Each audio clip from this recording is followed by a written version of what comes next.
Guys, मैं हूं सासन। आप देखें दोस्तों, आपका हमारा अपना रिएक्शन यूट्यूब चैनल, आपको हमारी वीडियो अच्छी लगे चैनल को लाइक शेयर शुरू कर दें। चलते हैं आज video. Indian richest women gents BJP Mukhtar Ansari, ये दिविक भाई और अपना क्या नाम है मुजफ्फर भाई की कन्वर्सेशन पर देखते हैं वीडियो, फिर इस पर मजीद बात करते हैं।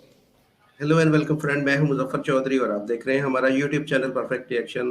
दोस्तों, इस वक्त हमारे साथ मौजूद हैं दिव्य कुमार सर। किसी तारुफ के मोहताज नहीं है, हम इनको अपने शो में वेलकम कहते हैं। नमस्कार sir, welcome to the show. नमस्कार सर, थैंक यू, शुक्रिया। दिव्य सर, बहुत सारे टॉपिक हैं आज जो हम आपसे जानेंगे, आपकी जो राय है उसके ऊपर। तो टाइम जो है वेस्ट किए बगैर हम इन टॉपिक्स की तरफ चलते हैं। एस जे शंकर जी ने जो चाइना के खिलाफ स्टेटमेंट दी थी, और ये कुछ कंट्रोवर्सी चल रही है, चाइना और एस जे शंकर आपस में, ये क्या मामला है? जरा थोड़ा सा एक्सप्लेन कीजिएगा इसको। देखिए सर, रिसेंटली चाइना की और फिलीपींस के कोस्टल एरियाज में झड़प हुई थी और चाइनीज शिप्स ने जो वाटर गन से पानी फेंका था फिलीपींस के कोस्ट गार्ड्स के ऊपर, शिप्स के ऊपर। और वैसे तो पूरी दुनिया को पता है कि चाइना उन सबको भी तंग करता है, उन सबकी भी जमीनें, एरियाज को क्लेम करता है। तो जब एस जयशंकर भी रिसेंटली फिलीपींस में थे तो उन्होंने कहा कि चाइना के खिलाफ बेसिकली बयान दिया कि territorial integrity and sovereignty should be respected by every country on this planet and we are also the victims of it. और इस तरीके से बात की तो उसके 1.5 दिन बाद चाइना से बयान आ जाता है कि India has no right to say to comment on our internal affairs. भाई, अगर इंडिया के पास राइट नहीं है इंटरनल अफेयर्स का, तो तुम्हारे पास भी नहीं है। नहीं है, ठीक है। तो बात ये है कि चट भी मेरी पट भी मेरी, तो ये वाला हिसाब किताब अब खत्म हो गया। अब इंडिया आके खोल के खिलता है और फिलीपींस में जाके खड़े होके बोलना। और ये वही फिलीपींस है जिसको बड़ी तादाद में ब्रह्मोस दिए हैं। ये वही फिलीपींस है जिसके साथ अभी नेवी की भी कुछ कॉन्ट्रैक्ट्स की बातचीत हो रही है, जिस फिलीपींस के साथ तेजस की बातचीत हो रही है, ठीक है, जो आसियान का भी हिस्सा है, ठीक है। और इंडिया और आसियान के बहुत ही घनिष्ठ रिश्ते हैं, तो ये चीजें हमें भूलनी नहीं चाहिए। बिल्कुल। तो ये इसका मतलब तो ये हुआ ना, अब एक और भारत का जो हमायती यहाँ इस खित्ते में मौजूद है, और जो चाइना का भी अब ये समझे कि हरीफ इस खित्ते में भारत को जो है वो एक मिल गया है। अच्छा, ये तो हुआ एस जे शंकर जी और चाइना। अब इजराइल के खिलाफ भी कुछ स्टेटमेंट दी है एस जे शंकर जी ने, वो क्या सर? सर देखें, पिछले 6 महीने से जंग चल रही है हमास के खिलाफ इजराइल की, और अब 80% जो जंग है वो खत्म हो चुकी है। मतलब बेसिकली कहने का मतलब है कि 80% हमास खत्म हो चुकी है। उनके टनल्स, उनका इंफ्रास्ट्रक्चर, उनका एमिनेशन और उनके जो अपने कमांडर या लीडरशिप या कार्डर जो था। तो अब दुनिया बोल रही है कि अब तुम जो कर रहे हो ना, वो अब तुम रेड लाइन क्रॉस कर रहे हो, अब तुम हद से ज्यादा आगे बढ़ रहे हो, क्योंकि अब वो बात आ गई है फलस्तीनियन सिविलियंस के ऊपर। अब वो बात हमास तक नहीं रही। तो पूरी दुनिया बोल रही है, तो साथ में इंडिया भी बोल रहा है। और इंडिया तो स्टार्टिंग से 2 स्टेट सोल्यूशन के फेवर में रहा है, और इंडिया बोल रहा है कि भाई अब बस कर दो, अब खत्म करो इस कहानी को, अब इस बात को आगे ना बढ़ाओ। और इंडिया ने सीज फायर की बात नहीं की, वैसे दुनिया सीज फायर की बात कर रही है। इंडिया ने बोला खत्म कर दो, ठीक है, डी एंड करो इस चीज को। तो ये बात हुई है। लेकिन सर वही बात है ना, देखें इसके अंदर 3-4 चीजें। पहली चीज इसके अंदर देखें जो है कि फलस्तीनियों को तो हमेशा से उनका मुल्क दिया गया, पर फलस्तीनियों ने कभी माना ही नहीं। वो बोलते हैं हम पूरे इजराइल पे कब्जा करेंगे। 37 आपका 1998, 1937, 1942, 1948, 1952 था, या फिर 57 था, 1965 या 67 था। फिर ऐसे करते 80s में भी हुआ, 92 में भी हुआ है, फिर 2005 में हुआ है। ठीक है, उनको बोला तुम अपना मुल्क ले लो, सुकून से तुम भी जियो, हमें भी जीने दो। पर उनके अंदर भी तो कीड़ा है ना, नहीं हमें पूरे इजराइल को कब्जाना है। तो जाहिर सी बात है कि अब जिसको कीड़ा है तो उसका कीड़ा तो निकाला जाएगा।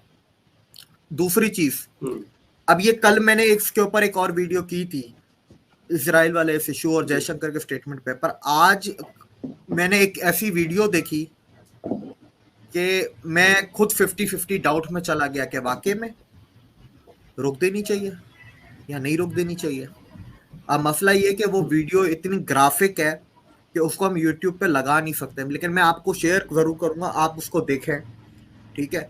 लेकिन वो जी। ग्राफिक वीडियो है तो उसको यूट्यूब पे हम लगा नहीं सकते। तीसरी चीज जो उसके अंदर है सर, डिप्लोमेसी इसी चीज का तो नाम है। इसराइल के खिलाफ यूएनएससी में वोट भी करता है इंडिया, इसराइल को इंटरनेशनल लेवल पे स्नब करके बोलता है कि तुम अब हद पार कर रहे हो, जंग को रोक देनी चाहिए, ठीक है। टू स्टेट सोल्यूशन की भी बात करता है जिसके हक में अब इसराइल नहीं है। 2005 के बाद, 2005 तक इसराइल था हक में, उसके बाद इसराइल ने कहा कोई टू स्टेट सोल्यूशन नहीं, और फिर 1 लाख इंडियन जा भी इसराइल रहे। इसी को तो डिप्लोमेसी कहते हैं। तो आपस में कोई इनके रिलेशनशिप में कोई दरार तो नहीं आएगी कि वो बोले, इजराइल बोलेगा कि ये मुझे क्यों कह रहे हैं आप लोग? सर देखें, दरार रिलेशनशिप्स में तब आती है ना कि इंडिया आज एक अलग बात करे, 6 महीने बाद दूसरी बात करे। लेकिन इंडिया 1947 से टू स्टेट सोल्यूशन के फेवर में रहा है, ठीक है। उसने कभी टू स्टेट सोल्यूशन का वो दामन छोड़ा नहीं, ठीक है। लेकिन अपनी बिल्कुल। जो एक सही बात है, हमास के खिलाफ है इंडिया, लेकिन फलस्तीनियों के फेवर में है, ठीक है। और ये स्टार्टिंग से 47 से, तो रिलेशनशिप तब खराब नहीं होते, क्योंकि मैंने कहा ना ये 1 लाख फलस्तीनी इंडियन जो भी है तो वो जाएंगे। भारत से, पाकिस्तान से ज्यादा भारत से प्यार करते हैं। जो पीएलओ के लीडर जो थे यासर अराफात, वो भारत को अपना ये समझे कि दूसरा देश, वो ये मानते थे कि भारत मेरा दूसरा देश है। तो बहुत रिलेशनशिप थे फलस्तीन के कम से साथ। कम सर, भारतीयों ने पाकिस्तानियों की तरह 25,000 फलस्तीनियों को मारा तो नहीं है।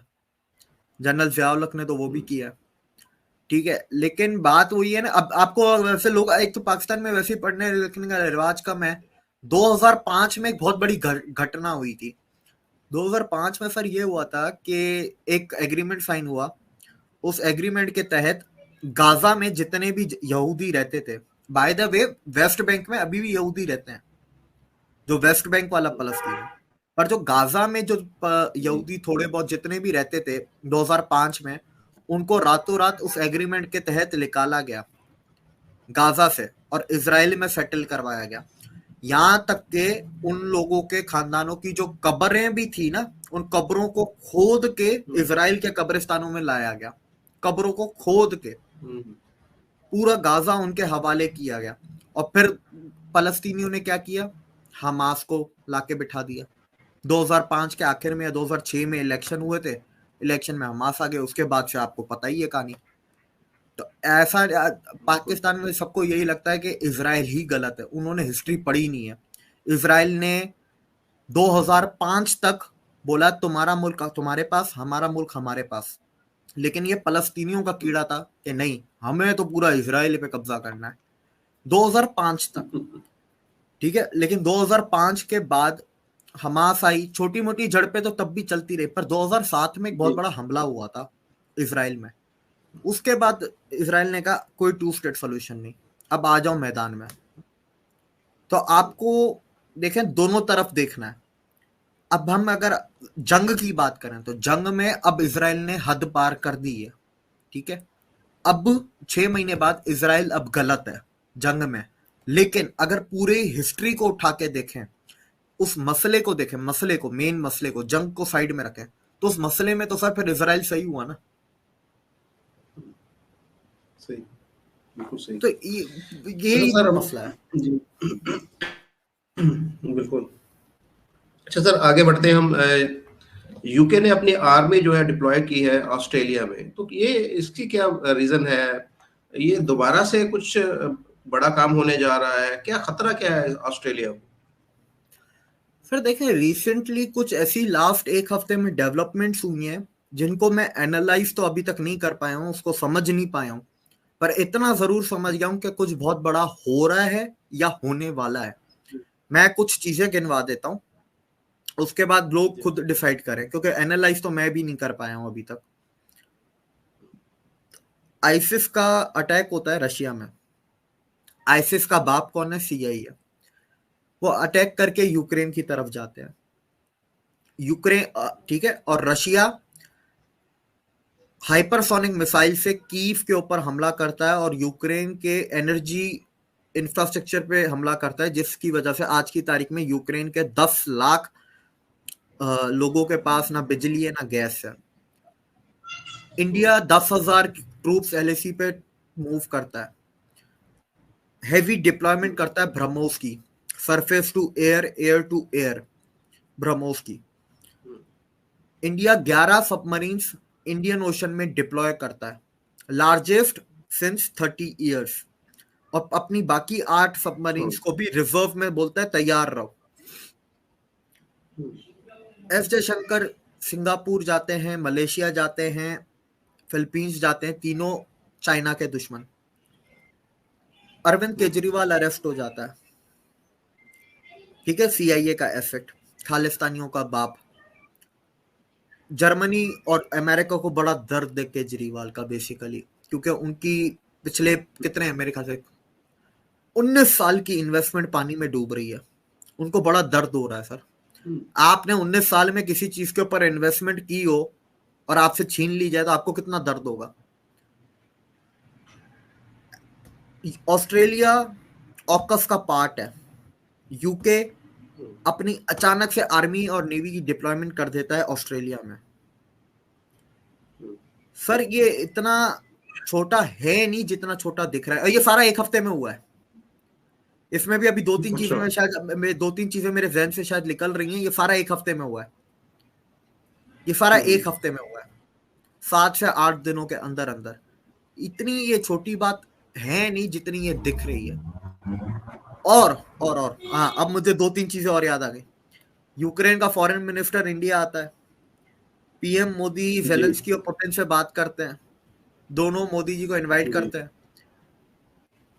भूटान का किंग इंडिया आता है 5 दिन के विजिट पे। 5 दिन बहुत बड़े होते हैं। ये फर्क नहीं पड़ता कि मुल्क छोटा है कि बड़ा है, हेड ऑफ द स्टेट होता है, और एक हेड ऑफ द स्टेट के लिए 5 दिन का विजिट बहुत बड़ी बात होती है। वो आता है और मोदी जी को एक तस्वीर देता है कल्कि की,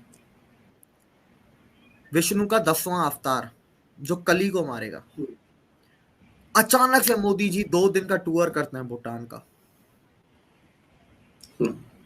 अरुणाचल से ऊपर स्टेटमेंट आ जाती है चाइना की।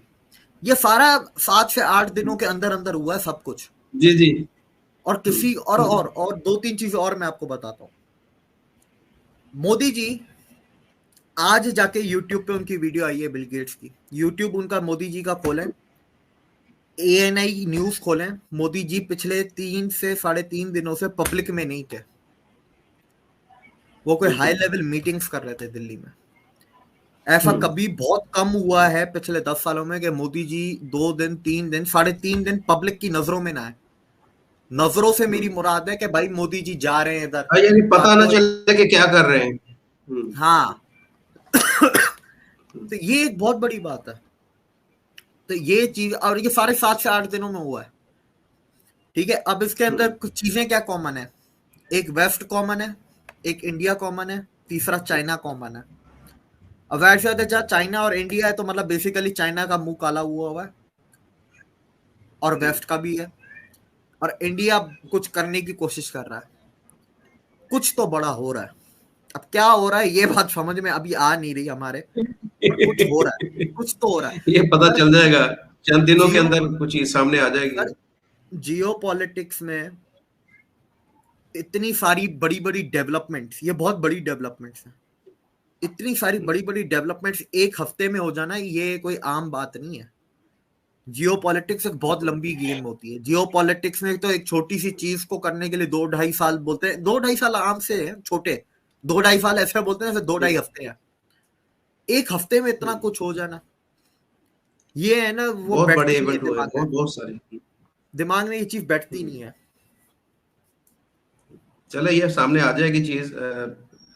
हमारे हफ्ते 1.5 हफ्ते हो सकता है, कोई महीने 1.5 महीने के अंदर कोई इस तरह का काम होगा तो वो कड़ियां जब मिलेगी आपस में पता चल जाएगा, अच्छा ये काम इस वजह से हुआ था, अच्छा, ये एक चीज जो हुई थी इस वजह से हुई थी। एक चीज इसके ऊपर फिर मैं आगे चल के बाद में ऐड करूंगा, लेकिन बस अभी एक चीज इतनी बोलूंगा कि अगर इंडिया इन्वॉल्व है और अगर इंडिया कोई मेजर रोल प्ले कर रहा है तो 6 महीने में भी मुश्किल है कि हमें पता चले, फिर 1-2 साल बाद ही पता चलेगा।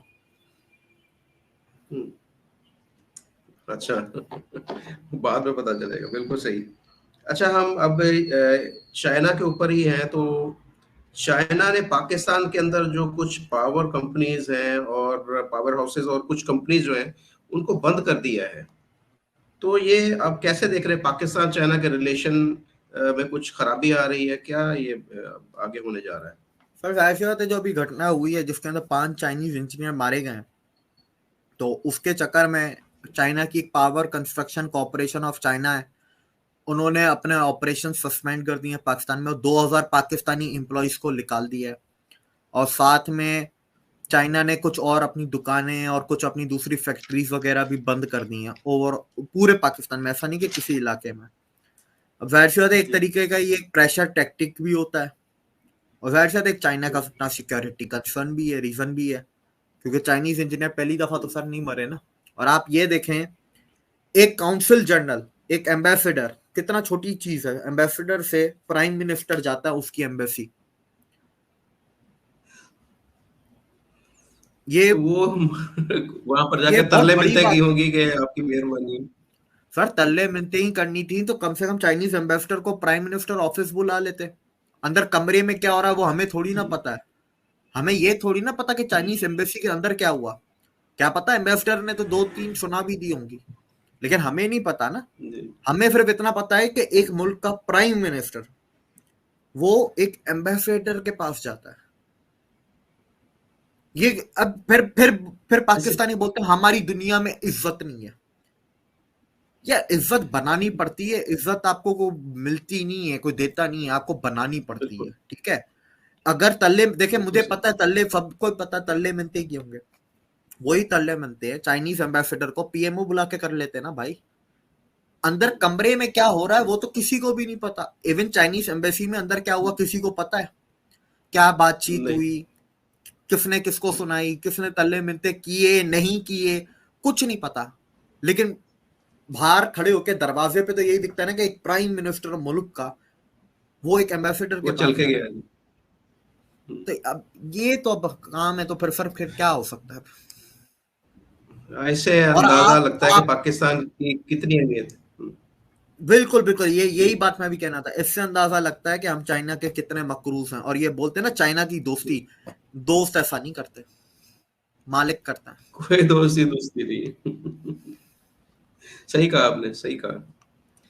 अच्छा, चाइना से जापान की तरफ बढ़ते हैं। जापान ने अपने जो 16 एयरपोर्ट्स और पोर्ट्स को अपग्रेड करने का फैसला किया है, ये क्यों किया है उन्होंने फैसला? सर अच्छा, ये भी एक वही डेवलपमेंट है। आप 7-8 दिन से निकल के 10-11 दिन कर ले, ठीक है। जापान भी चाइना का दुश्मन है। अच्छा, इसके अंदर एक और चीज है, इन 16 एयरपोर्ट्स और पोर्ट्स को देखा तो ये जापान के वो एयरपोर्ट्स और पोर्ट्स हैं जो या तो ताइवान की तरफ है या जो चाइना की तरफ है। और इसमें से एक जो एयरपोर्ट है वो तो ताइवान से सिर्फ 230 किलोमीटर दूर है, 230 किलोमीटर, ठीक है। तो इतना करीब है वो। तो आप इस ये वही चीज है, 10 से 11 दिन कर लें, 7 से 8 की जगह 10 से 11 कर लें, बहुत कुछ हो रहा है अभी। ये सही। देखिए, कोई भी चीज आप आइसोलेशन में, अगर बिहाइंड द आप सीन सिर्फ बहुत ऐसे सारी चीजें चल रही हैं अभी। आप अगर सिर्फ ऐसे देखेंगे ना कि जापान अपग्रेड कर अपने पोर्ट्स और एयरपोर्ट्स, तो बोलेंगे हाँ ठीक है, डेवलप मुल्क के उनके पोर्ट्स एयरपोर्ट्स पुराने होंगे होंगे, डेवलप कर रहा है। आइसोलेशन में देखेंगे तो ऐसा ही दिखेगा। लेकिन अगर आप पिछले 10-11 दिनों में जितना कुछ हुआ है उस सबको साथ मिला के देखेंगे तो फिर लगेगा बेटा ऐसा तो नहीं है, कुछ और ही चीज हो रही है। यानी यानी टाइमिंग बहुत इंपॉर्टेंट है यहाँ पे। टाइमिंग भी इंपॉर्टेंट है और दूसरे इवेंट्स भी, इसीलिए कहते हैं कि जियो पॉलिटिक्स में किसी भी एक चीज को आइसोलेशन में मत देखो। सही। अच्छा जी, अब ये तो सारे टॉपिक हो गया, अब इंडिया की तरफ हम बढ़ते हैं, भारत की तरफ। तो अब सारे जो हमारे टॉपिक हैं भारत से रिलेटेड ही है। इंटरनेशनल लेबर ऑर्गेनाइजेशन ने एक डाटा जो सबमिट किया है उसके अंदर बताया गया कि 83% जो इंडिया के अंदर जो जॉबलेस हैं लोग, वो पढ़े लिखे हैं, एजुकेटेड हैं सारे और यंग हैं। तो ये खबर को आप कैसे देखते हैं कि सारे के सारे जो एजुकेटेड है, पाकिस्तान के अंदर ज्यादातर जो बेरोजगार होते हैं वो आपको पता है कि वो अनपढ़ होते हैं और उनके पास कोई स्किल नहीं होती, लेकिन भारत के अंदर अभी भी बेरोजगारी है। जितनी भारत तरक्की कर रहा है वहां पर डेवलपमेंट हो रही है, इंफ्रास्ट्रक्चर भी है, फैक्ट्रीज कारखाने लग रहे हैं, बहुत सी बाहर से कंपनीज आ रही हैं। तो ये अब थोड़ा सा बताइएगा कि कब तक ये, आप वैसे तो कहते हैं कि 2030 तक भारत ये सारी जो अपनी चीजें हैं इनके ऊपर काबू पा लेगा, तो ये लेकिन जो डाटा एक ये आया है उसके बारे में आपका क्या ख्याल है? देखें, एक बात करने का तरीका होता है, एक लफ्ज से आप पूरे जुमले का मतलब आप चेंज कर देते हैं। 83% jobless population of India is unemployed, एक ये हेडलाइन है। अब मैं आपको दूसरी हेडलाइन देता हूं, 4% unemployed Indian population is educated. आपको पॉजिटिव ज्यादा कौन सी लग रही है और नेगेटिव ज्यादा कौन सी लग रही है? बात वाली पॉजिटिव है। अब देखने का नजरिया है ना कि आप एक गिलास को देखते हैं कि वो भरा हुआ कितना और खाली कितना है। हम बात सर हमारी इधर सोच देखने या या मैं इधर इंटरनेशनल, बात इधर देखने की या वो नजरिए की बात नहीं है, बात मैं इधर ये कर रहा हूं। इंटरनेशनल लेबर ऑर्गेनाइजेशन ने ये रिपोर्ट छापी है with the help and partnership with institute of human rights, ठीक है। और इन दोनों की human development, sorry human rights नहीं, इंस्टीट्यूट ऑफ ह्यूमन डेवलपमेंट। इन दोनों के आप वेबसाइट पे चले जाएं, इनके फंडिंग और इनके पार्टनर्स देख लें। एक बड़ी कल अच्छी बात सोहेल सेठ ने टाइम्स नाउ की समिट में बोली कि क्यों फर्क पड़ता है इंडियंस को कि न्यूयॉर्क टाइम्स क्या छाप रहा है, वॉशिंगटन पोस्ट क्या छाप रहा है, या वो कौन सी इंडेक्स छाप रहा है, आपकी रैंकिंग क्या आ रही है, कोई दूसरा तीसरा मुल्क आपको दे रहा है, आपको क्या फर्क पड़ता है इससे? इंडियंस को क्यों फर्क पड़ता है? कारमा चलता है, कारमा जब चलता है तो उसके ऊपर कुत्ते भौंकते हैं। ये सोहेल सेठ ने कल टीवी पे टाइम्स नाउ की समिट पे बोला है। यही बात हम समझाते हैं कि यही तो इनका काम है, यही तो प्रोपेगेंडा होता है कि हम ऐसी खबर देंगे, फिर ऐसी खबर को फिर ऐसे लोग देखेंगे और लोग देखेंगे तो बातचीत करेंगे तो फिर उनके अंदर कोई ना कोई होगा। अब इसके अंदर क्या है, एजुकेटेड यूथ को, ठीक है, ये भिड़वाना चाहते हैं अनएजुकेटेड यूथ के साथ। और जब ये दोनों यूथ भिड़ेंगे कैसे सर? जाहिर सी बात है रोड पे आके आपस में तो नहीं लड़ेंगे ना, ठीक है। एजुकेटेड यूथ गवर्नमेंट को भिड़ेगी, गवर्नमेंट के मत्थे लगेगी, गवर्नमेंट के मुंह लगेगी। और अभी किस वक्त? इलेक्शन के वक्त। तो ये सारी चीजें सर प्लान्ड होती हैं। मैं कहता हूं एक अच्छी खबर आई थी कुछ दिनों पहले, मेरे ख्याल से नीति आयोग है और ओआरएफ है, मेरे नीति आयोग का मुझे कंफर्म नहीं है, ओआरएफ जो इंडिया की है, वो अब इंडिया अपनी खुद की रैंकिंग्स निकालेगा पूरी दुनिया की, डेमोक्रेसी के ऊपर, फला के ऊपर, ढमका के ऊपर इंडिया अब अपनी रैंकिंग्स निकालेगा। अब दुनिया को इंडिया बताएगा बेटा तुम्हारी रैंकिंग क्या है। ऐसे ही होना चाहिए इन लोगों के साथ। और मैंने ये रिपोर्ट पढ़ी है, ये नहीं बाय द वे 3 रिपोर्ट आई हैं अभी। एक आई है इसकी भी, वर्ल्ड इनइक्वालिटी लैब की भी आई है, उसकी रिपोर्ट भी मैंने पढ़ी है, ठीक है। एक ये आई है, एक आर्टिकल 24 की रिपोर्ट आई है, मैंने तीनों पढ़ी हैं। उन 2 रिपोर्ट्स के ऊपर मैं अलहदा फिर बात करूंगा कभी। यार बाद में क्या करनी है, मैं वर्ल्ड इनइक्वालिटी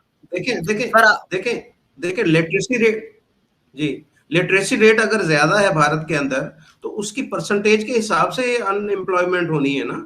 अगर लिटरेसी रेट ही इतना है तकरीबन 80% के करीब, तो मेरा ख्याल होगा भारत का। नहीं सर, बात यह है कि मैंने रिपोर्ट पढ़ी है और उस रिपोर्ट में जो डेटा और जो फैक्ट एंड फिगर्स दिए हैं वो कहीं पे भी मैं क्रॉस चेक नहीं कर पाया हूं।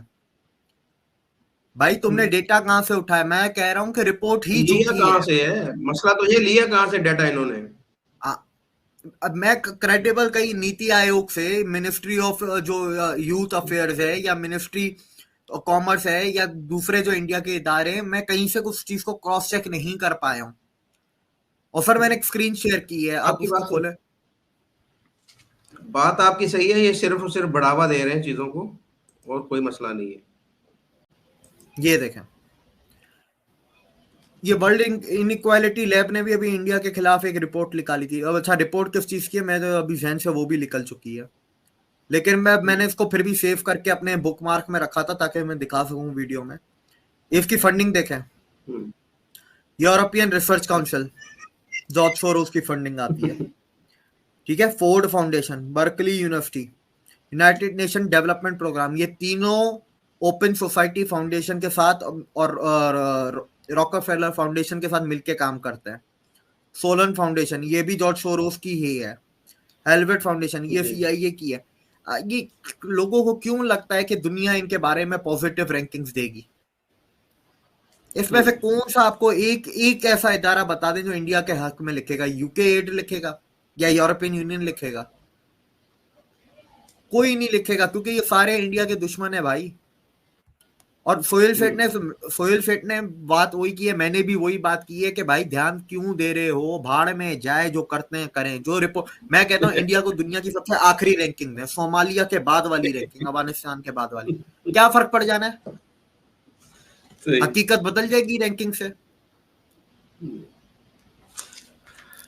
बहरहाल जी, उनकी सोच तो आपके सामने आ गई, उनकी क्या सोच है देखने तो लगता तो ये है कि वो भारत को अपना मित्र बोलते हैं, अपना सज्जन बोलते हैं, अपना दोस्त बोलते हैं, लेकिन मजबूरी, मुनाफकत है उनके दिल के। मजबूरी, मुनाफकत नहीं, मजबूरी। बिल्कुल। अगले टॉपिक की तरफ बढ़ते हैं। अच्छा सर, बताइएगा 5,000 जो इंडियन को कंबोडिया से निकालने की कोशिश कर रही है इंडियन होम मिनिस्ट्री, ये थोड़ा सा बताइएगा कि वो क्यों वहां से निकाला जा रहा, हालात खराब है कंबोडिया के, और क्या कब तक ये लोग जो है उनको निकाल मिशन जो है कंप्लीट हो जाएगा? नहीं सर, कंबोडिया के हालात खराब नहीं है। ऐसा हुआ कि कंबोडिया की कुछ वहां पर फेक कंपनियां बनाई गई और उन्होंने बोला हमें 5,000 IT के एक्सपर्ट और साइबर क्राइम और साइबर सिक्योरिटी के एक्सपर्ट चाहिए। तो इंडिया वाले तो वैसे इनको बाहर जाने की ज्यादा ही चुल होती है, तो इन्होंने अप्लाई किया, ये पहुंच गए कंबोडिया। ये उधर पहुंचे, उन 5,000 को पकड़ के कहीं पे बंद करके रख दिया। अब उन 5,000 इंडियन से जबरदस्ती वो साइबर क्राइम्स करवा रहे हैं पूरी दुनिया में। अकाउंट्स हैक करवाना, बैंक अकाउंट्स को हैक करवाना, या दूसरे साइबर क्राइम्स जितने भी होते हैं वो सारे करवाना, उन 5,000 को। तो इसके अंदर अभी इंडियन एम्बेसी जो कंबोडिया में है और पाकिस्तान, इंडिया के अंदर जो होम मिनिस्ट्री है, ये दोनों मिलके काम कर रहे हैं और उनको निकलवाने की बहुत जल्द कोशिश है और बहुत जल्द निकल जाएंगे वो वहां से बच के। बाय द वे, आपको पता है अभी पिछले 1 या 1.5 हफ्ते पहले एक और इंडियन मरा है अमेरिका में। अच्छा। हाँ, तो ये जो नीचे आके हमें लिखते हैं ना कि अमेरिका बहुत अच्छा मुल्क है, मुझे पता है कितना अच्छा है। सही। अच्छा देविक सर, राहुल गांधी जी ने कुछ दावे किए हैं, कुछ सबज बाग दिखाए हैं कि वुमेन को, वो कह रहे हैं कि 1 लाख रुपए सालाना देंगे, उसके साथ साथ जो गवर्नमेंट जॉब है उनके अंदर जो 50% के करीब जो वुमेन्स के लिए रिजर्व सीट रखी जाएंगी। तो इस दावे को आप कैसे देख रहे हैं कि वाकई ऐसे कर पाएंगे, और दावा उन्होंने किया क्यों है, उसकी वजह क्या है? सर बहुत सारी चीजें होती हैं दावों के ऊपर। देखें, इलेक्शन है तो दावे तो सभी करते हैं। देखें, दावों के ऊपर 2-3 चीजें होती है। पहली चीज, क्या दावा पॉसिबल है? अगर पॉसिबल है तो जिसने वो दावा किया, क्या उसके अंदर इतनी हिम्मत है कि उस दावे को पूरा कर सके? 2 चीजें होती हैं दावे करने वाले पे, कि क्या, पहली होती है कि क्या वो दावा पूरा हो भी सकता है, रियलिस्टिक दावा है। और दूसरा होता है कि जिसने वो दावा किया, क्या उसके अंदर इतना हिम्मत, इतना सामर्थ्य, इतना दिमाग, इतनी बुद्धि है कि वो उसके दावे के ऊपर खड़ा उतर सके। इधर दोनों चीजें ही नहीं है। आपने 2 चीजें पूछी हैं, मैं दोनों के ऊपर एक दोनों और को चीज भी प्रूव कर। भाई, एक चीज और भी ऐड कर लें, आया कि वो इस पोजीशन पे पहुंचेंगे भी सही कि जाकर वो दावा पूरा कर सके, वो यानी पर वो प्राइम वो मिनिस्टर पर एक बनेंगे तो अलग चीज दावा पूरा करेंगे। वो एक अलग चीज होती है सर। यही तो 2 चीजें देखनी होती है। इन 2 चीजों को देख के तो आप फिर चूज करते हो कि किसको प्राइम मिनिस्टर बनाना है। सही। पाकिस्तान वाले और हिसाब किताब चले कि नहीं, बस बनाना इमरान खान को है, भले वो जो भी बोलता रहे। तो वो जी। वाला हिसाब किताब थोड़ी ना है। देखिए पहली चीज उसने बोला कि हम हर महिला को सालाना 1 लाख रुपए देंगे। अब एग्जैक्ट नंबर मेरे पास मुझे याद नहीं है, पर एक अंदाजा लगा लेते हैं कि इंडिया में 1000 लड़कों पे 1050 कुछ लड़कियां हैं, चलो 70 करोड़ औरतें हैं, 70 करोड़ महिलाएं, 70 करोड़ वुमेन को आप सालाना 1 लाख रुपए दोगे, मल्टीप्लाई कर दो 1 लाख से, ठीक है, और उसको फिर 5 साल में कर दो। जी। इतना पैसा लाना कहाँ से? दुनिया का पैसा कम पड़ जाएगा, दुनिया का। हम्म। ये हवाई बातें करने वाली। अच्छा, ये पहली चीज के दावा पॉसिबल है कि नहीं है। अब बात आती है दूसरे पे, हम आ जाते हैं उस बंदे के ऊपर जिस लीडर ने ये दावे किए हैं। इस भाई साहब ने एक जगह बोला कि हम 85% रिजर्वेशन ओबीसी, एसटी और एससी को देंगे। 85% रिजर्वेशन अगर आप उनको दे रहे हो, तो आप 50% रिजर्वेशन वुमेन को कैसे दोगे? नहीं दे सकते। तो पता नहीं क्या बातें करता है ये, मेरी समझ से बाहर। क्यों पैदा हुआ है, धरती पे बोझ है ये बस। खुद भी दावा करके आप दोबारा से बैठ के सोचते हो यार मैंने ये बात की क्यों है। ये इमरान खान से पार्टी भी बड़ा के लोग वाला भी है सोचते हो यार ये। सर, इमरान खान ने चलो एक लो आईक्यू वाली बात की कि मुर्गी देंगे, मुर्गी से अंडा आएगा, अंडे से और मुर्गी होगी, तो चलो गरीबी कम होगी। अब ये गरीबी कम वाला जो दावा है ये बेवकूफाना है, ठीक है, लेकिन इतनी आधी बात तो सच है ना कि मुर्गी से अंडा आता है, ये बात तो सच है। ये भाई साहब बोलते हैं कि हम आलू डालेंगे और दूसरी तरफ से सोना निकलेगा। तो अब ऐसे बंदे का कुछ नहीं हो सकता है। ऐसे बंदे को आप छोड़ दें, इसको कहीं जू वू में छोड़ें, इसको कहीं नेशनल पार्क में छोड़ें। इंडिया में वैसे इतने 22-23 नेशनल पार्क हैं, घूमे ये, ऐश करे, अपनी जिंदगी जिए। नहीं, एक पार्क जो बनाया जू जो अंबानी ने बनाया वो बहुत जबरदस्त है, वहां पर बड़ी अच्छी सेटिंग हो सकती है। नहीं सर, वहां पर थोड़े हाईफाई होते हैं। अच्छा भाई, अगले टॉपिक की तरफ। हमारे जो भाई देखने वाले भाई हमसे नाराज ना हुआ करें, हम तो जरा आपका भी मूड। तो ये दोस्तों वीडियो होगी ख़त्म। वीडियो के बाकी बातों पर बात करने से पहले मैं मुजफ्फर भाई की फिर क्लास लेना चाहूँगा।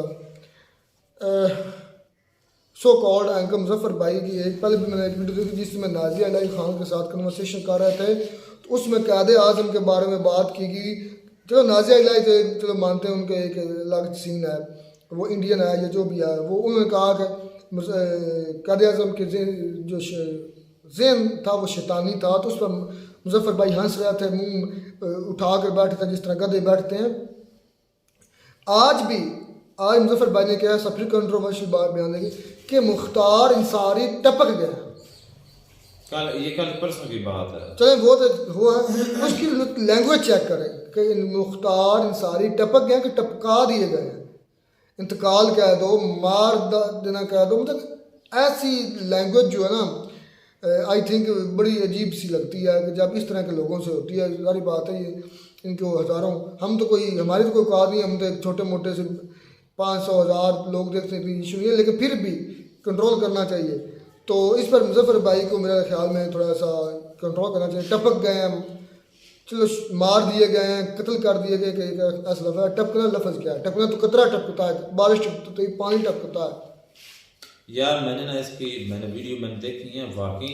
यार देखें कि हम इसे नहीं कहते कि तुम, लेकिन अगर ये वीडियो ऐसे बनाता है, देखें कि इसकी आपस में डिबेट होती है, तो इसका हक बनता है जो आगे वाला गलत बोल रहा है या मतलब सही ना बोल रहा, तो उसको काउंटर अच्छा, करना, उसको थोड़ा सा लुकमा देना। अच्छा, जो भी एक महिला है, उनका नाम स्मृति, क्या नाम इस तरह का, सुमीत था या क्या, जो भी था, नाम से फ़र्क नहीं पड़ता, उसने बीजेपी ज्वाइन कर ली और उसकी काफ़ी ज़्यादा इंटरेस्टेड एक वीमन है, तो बीजेपी ज्वाइन कर ली। सारी बात है, बीजेपी का नरेटिव और बीजेपी की जो है उनकी टोटल पॉलिसीज ऐसी हैं कि जो इंडिया के लोगों के हक में चल रही हैं, इंडिया तरक्की कर रहा है, तो लोग ऑटोमेटिकली उनके साथ जुड़ते जा रहे हैं। और उनको भी पता है, ये सियासतदानों को भी पता होता है कि आने वाले इलेक्शन में कौन जीतने वाला है, और इसको पता है, ये दुनिया जानती है, इंडिया भी पूरा जानता है कि इस इलेक्शन में जो है वो पीएम मोदी साहब क्लीन स्वीप करने वाले हैं। सच है, अब देखिए होता क्या, लेकिन मुझे लगता है क्लीन स्वीप करेंगे, तो इसलिए वो भी उधर चलेगी। उसके बावजूद वो इतनी बड़ी इंडस्ट्रियलाइजेशन है जो ये इंडिया के लिए और बीजेपी के लिए स्पेशली बहुत एक खुश आइंद बात है कि वो जीत रही है। वो दूसरे पॉलिटिशियन भी उनके साथ जुड़ रहे हैं कम होने की बजाय। ठीक है, अच्छी बात है, सही बात है। अच्छा वो एक थे, ये तो वाकई बात बिल्कुल ठीक है कि भाई जो पीएम मोदी साहब है उनकी पॉपुलैरिटी है जो है ना, ये अब भारत में नहीं बल्कि ऑल ओवर द वर्ल्ड है। और जाहिर सी बात है कि अक्सरियत अगर आप अंदाज़ा लगाएं कि जो भारत की अक्सरियत है ना वो बीजेपी के साथ है और पीएम मोदी के अच्छा साथ। वो जो एक धरना की एक भाई ने दिया हुआ था, उसका नाम सोनम था, ये इस तरह का नाम बता रहे थे दीदी के भाई, उसने धरना इसलिए दिया हुआ था कि जो लद्दाख है उसमें आर्टिकल 6 लगा है, एक आर्टिकल 370 है ना, जिस तरह कश्मीर में था फिर हटा दिया गया अब। तो वो कहता है कि लद्दाख के एरिया में आर्टिकल 6 लगा दो, मतलब आर्टिकल 6 ये है कि उसमें कोई लॉ ना हो, सिर्फ और सिर्फ ना कोई इंडियन आए ना आए, ना कोई इंडियन गवर्नमेंट, ना इंडिया की मुदाखलत हो, ना मतलब कि उसके करवाने का दूसरा मकसद ये था कि ये जो लद्दाख है ये इंडिया का पार्ट ही नहीं है। अगर आर्टिकल 6 लगता है तो जिस तरह दिलीप भाई बता रहे थे तो वो इस तरह ही फिर लगेगा कि लद्दाख जो इंडिया का पार्ट नहीं है, इंडिया में शामिल ही नहीं है, इसलिए तुम तो करे तो लद्दाख चैनल ले लिया। वो एक हिस्सा जो चाइना के पास कंफर्म लद्दाख है या कोई और इलाका है, अक्साई चीन है वो तो पाकिस्तान की तरफ वो से। पाकिस्तान ने दिया था, लेकिन इंडिया ने अब चाइना ने भी कब्जाया हुआ है इनका। आप तो लद्दाख की बात करते थे यार मुझे कंफर्म, मुझे लगता है लद्दाख है या कोई और है, या वो है पहले ऐसे- कंफर्म कर लो फिर ये बोलो। ऐसे, लेकिन जो है ना कब्जाया हुआ है तो वो चाइना के पास है, तो इसका तो मुझे नहीं पता। ये दीपक भाई बोल रहा है इसके बारे में कि वहां पर ये direct इसने लगेगा। धरने दिया रखा, लेकिन दीक भाई भी बोल रहे थे अच्छी बात है कि इंडियन अवाम ने उसको कोई खातर खा तवज्जो नहीं दी, रिस्पॉन्स नहीं दिया, तो अब वो धरना ख़त्म करके खुद ब खुद ही चला गया है। तो ये इंडिया की स्टेट के खिलाफ है। वो भाई भी कह रहे थे कि इंडिया की बीजेपी क्या, बल्कि इंडिया की स्टेट अच्छा उसने उसको ऐसा उसने किया क्यों? कोई ना कोई तो रीजन होगी यार, वजह होगी। रीज़न यही है ना कि वो लद्दाख जो एरिया है उसको अलग आर्टिकल लगाओ, उधर ना को आए इंडियन, ना को जाए इंडियन, ना उधर को ज़मीन ले सके, ना को कारोबार हो सके, बस उनको पीछे रखें। उधर होल्ड जो है जो चंद चार बड़े लोग होंगे उन्हीं का रहा है, इंडियन गवर्नमेंट की उनको मुदाखलत ना रहा है। नहीं ये कैसे हो सकता है कि देखें कि इंडिया का हिस्सा और इंडियन गवर्नमेंट उसमें मुदाखलत ना करे। अच्छा प्रोटेस्ट किया, उसका कोई जो है ना देखने के जवाब नहीं मिला। यहाँ पर इस्लामाबाद में मारिन बलोच ने इतना अरसा जो है ना तकरीबन 15-20 दिन या एक मंथ जो है ना ज़्यादा मंथ हो गया, 1.5-2 मंथ हो गए, तो उसने यहाँ पर भी जो है ना धरना दिए रखा है और उसका भी उसको कोई जो है ना जवाब या उसका फैसला नहीं हो सका, उल्टा उसको तांगी किया गया था। इस बात का पता तो चला कि आइंदा कोई भी अगर बात मनवानी हो या कोई भी मुद्दा लेके आना हो तो यहाँ इस्लामाबाद में नहीं आना, क्योंकि यहाँ पे लोगों की सुनवाई कम होती है और जलील ज़्यादा किया जाता है। ये उसको पता चल गया। सबसे ज़्यादा एक बयान जो इस वीडियो में मुझे अहम लगा वो था अमित शाह का बयान जो चलवाया। जब एंकर ने अमित शाह से पूछा कि क्या इंडिया के मुसलमानों को अपनी हदीस और शरिया के मुताबिक चलने का हक है कि नहीं है, या चलना चाहिए उनको नहीं चला, तो उसके पर उन्होंने बड़ा जवाब अच्छा दिया। ये एक्ट इंडियन एक्ट था 1935 और 1937। इंडियन एक्ट को मॉडिफाई करके आगे ये आइन बनाया गया इंडिया के भी और पाकिस्तान के भी। उसके अंदर वाकई ये सच है, ये जो सज़ाएँ थी इस्लाम की उस वक्त ये नहीं चिल्लाए, या जब ये आइन बन रहा था उस वक्त नहीं चिल्लाए, उसको चिल्लाना चाहिए था ना पाकिस्तान मुसलमानों को। चोर की सज़ा क्या है, साबित हो जाए तो उसके 8 काट दो, चोर की सज़ा। बलात्कारी या गजानी की सज़ा है, अगर शादीशुदा है तो उसको बीच चुराहे पूरी बस्ती खड़ा होकर संसार करके पत्थर मार मार के मार दे, या गैर शादीशुदा कि ये गले से नीचे उसको ना एक गड़े में भर के वो सिर्फ सर उसका बाहर हो, ये उसकी सजा है, उसके सब बाद पत्थर मारा जाए। फिर जो दूसरा है गैर शादीशुदा है, गैर शादीशुदा जो है उसकी ये सज़ा है 80 कोड़े हैं। फिर और भी ऐसी कितनी सज़ाएँ हैं जो इस्लामिक सज़ाएँ जो कि ऑटोमेटिकली हट गई जब 1937 एक्ट लागू हुआ 35, तो उस वक्त ये कहाँ थे, तब से नहीं चल रहा, ये आज ही अंग्रेज़ों से ही नहीं चल रहा। ये अगर इंडिया पर आपको ब्लेम कर होना चाहिए, मुसलमानों के लिए कोई लॉ होना चाहिए, लेकिन अब ऐसा नहीं ना हो सकता। आप पहले ही अंग्रेज़ों के दौर से ही आप ये चीज़ें मान रहे, एक्सेप्ट कर रहे हैं कि हम शरिया लॉ को नहीं मान रहे। नहीं देखें कि गलत कर रहे हैं, लेकिन तो आप इंडियन गवर्नमेंट पर ना प्रेशर डालें।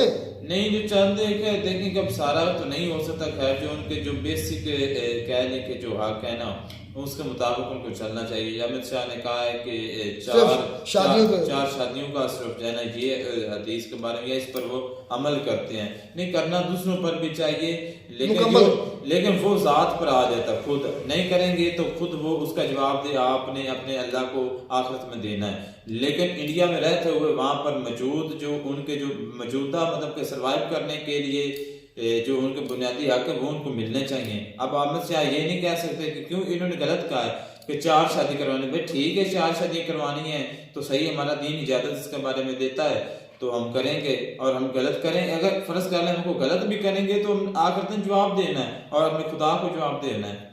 चलें जी, खैर वीडियो अच्छी थी, काफ़ी डिस्कशन अच्छी थी, लेकिन मुजफ्फर भाई से मुझे गिला ज़रूर आ गया। मिलता नई वीडियो में नाटक के साथ, तब तक दीजिए इजाज़त, अल्लाह हाफ़िज़।